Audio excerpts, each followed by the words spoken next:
Hello guys, welcome to our channel maths concept academy. मेरा नाम रवि। मैं आपके लिए मैथमेटिकल कंटेंट और साथ साथ केवीएस की अपडेट लेके आता हूं। तो एलडीसी एग्जाम से हमें क्या सीखने को मिलता है, मैं कुछ पॉइंट्स में कहने की कोशिश करूंगा।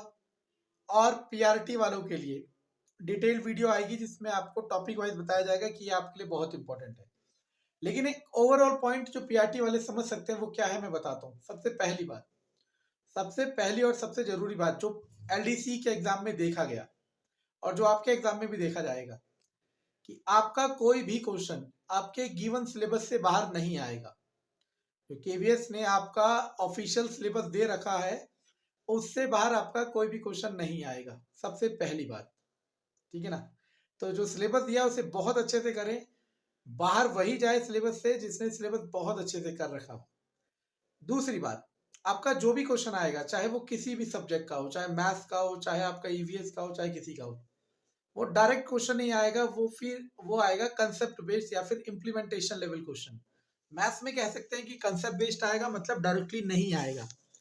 आपको डायरेक्टली ये नहीं पूछा जाएगा कि एरिया ऑफ सर्कल कितना है। ठीक है ना। हो सकता है आपको डायमीटर दे रखा हो फिर एरिया ऑफ सर्कल पूछे। हो सकता है सर्कल के अंदर स्क्वायर दे रखा हो फिर आपको डायमीटर दे और एरिया ऑफ स्क्वायर पूछे, एरिया ऑफ सर्कल पूछे। मतलब आएगा वही कंसेप्ट लेकिन डायरेक्टली आपके क्वेश्चन एज इट इज नहीं आएंगे जो किताब में लिखे हैं। ठीक है ना। तो यहाँ पे किसको फायदा होने वाला है? फायदा उसी को होने वाला है जिसका कंसेप्चुअल स्टडी बहुत अच्छा है। मतलब सब्जेक्ट का, टॉपिक का उसे एक्चुअल मीनिंग पता है कि वो क्या कह रहा है और क्यों कह रहा है। यहाँ सिर्फ जो रट के जा रहे हैं वो नहीं कर सकते।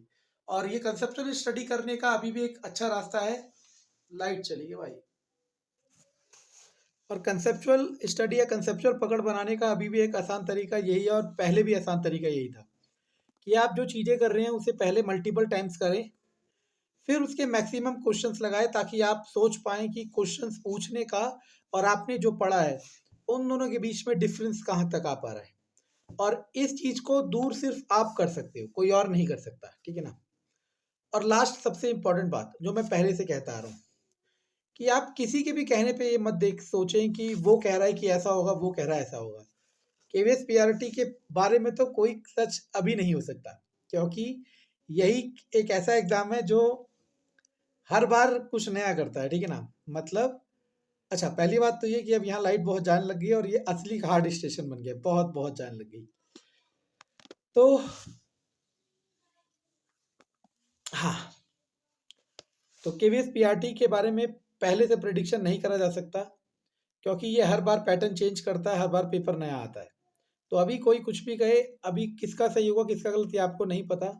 तो दो ही चीजें आपको ध्यान रखनी है। पहली चीज कि आपका जो गिवन सिलेबस है एटलीस्ट वो पूरा होना चाहिए और उसमें मल्टीपल टाइम रिवीजन होनी चाहिए।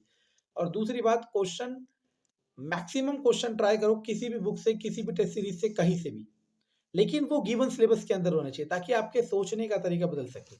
इसी वीडियो में ऐड कर देते हैं। मान लो पीआरटी वाले बहुत लोग कह रहे हैं कि मेंसुरेशन ज्योमेट्री में से बहुत आएगा, तो क्यों 6, 7, 8 में जो मेंसुरेशन ज्योमेट्री है वो आपका गिवन सिलेबस है। लेकिन इसके अलावा मैंने तो अपने बैच में, अब बैच बैच कुछ नहीं है। ठीक है ना। क्योंकि अब कोई बच्चे ले रहा है बैच में तो वो तो सबसे बड़ा धोखेबाज है। ठीक है ना। तो गिवन मैंने अपने बैच में क्या करा था, 9th 10th की भी जो आपको मेंसुरेशन करा दी थी। तो आप लोग अगर कोई चाहे तो 9th 10th की मेंसुरेशन कर सकता है, लेकिन आपके सिलेबस में 6, 7, 8 है। तो आपको मेंसुरेशन यहाँ तक करनी है। और ज्योमेट्री आपके पास 6, 7, 8 में सफिशिएंट है, इतनी सफिशिएंट है कि अगर आप 9th की ज्योमेट्री नहीं भी करते तब भी आप उसके क्वेश्चन एटलीस्ट पूरे सॉल्व कर सकते हो। लेकिन अब बच्चे डिस्गाइज कैसे होते हैं? मेरे ही बच्चे बहुत सारे डिस्गाइज हो रहे हैं। वो यही कह रहे हैं कि सर फलाने चैनल में इतने टफ क्वेश्चन कराए जा रहे हैं, एसएससी लेवल के क्वेश्चन कराए जा रहे हैं। बर्बाद हो जाओगे अगर इन सब चीज़ों के पीछे पड़े रहोगे। तो मैं अभी भी कह रहा हूँ सिलेबस को करो, मल्टीपल टाइम्स करो और उसके मैक्सिमम क्वेश्चन करो, किसी भी बुक से करो, कहीं से भी करो, लेकिन वो आपके सिलेबस के दायरे में होने चाहिए। ठीक है ना। तो ये एलडीसी से हमने सीखने को देखा। धन्यवाद।